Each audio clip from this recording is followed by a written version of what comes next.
Не стивнуваат реакциите во јавноста околу врската физичките лица кои оствариле промет над 1 милион денари да се регистрираат како ДДВ врзници.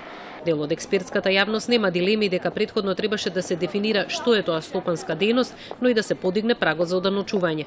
Ставањето на програмерите и хонорарците на ниво на самостојни вршители на дејност според даночниците и социјалните активисти значи креативно толкување на нешто што законот не го подразбира. Нашите програмери македонски, најголем дел програмираат за странски субјекти.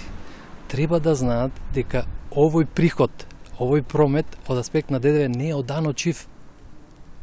И 2 милиарди евра некој да добие, карикирам со сумата, од странски субјект, по основ на програмирање, тоа не се брои во прометот. Значи е приход, ама не е промет. Зато има разлика.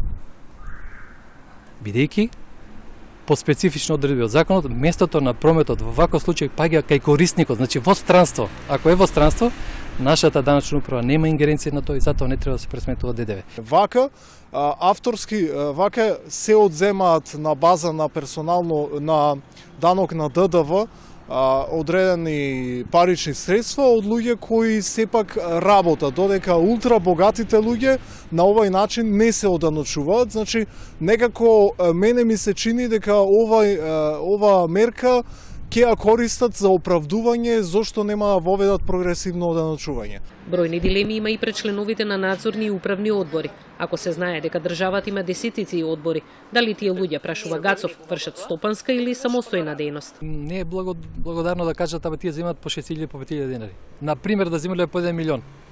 Дали тие ќе се регистрираат за ДДВ врзници? Дали е тоа самостојно или по директива на владата како да гласат и како да се однесуваат во надзорните управните одбори. Значи секој треба да се стави во чизмата на вистинскиот даночен обврзник за да го разбере проблемот. Иначе вака школски елаборации секогаш ќе дадат лош ефект, лош резултат. Што значи сега тие членови ќе бидат оданочени? Управата вели да, јас велам не, зашто нема ниту стопанска дејност, ниту самостојност во одлучувањето.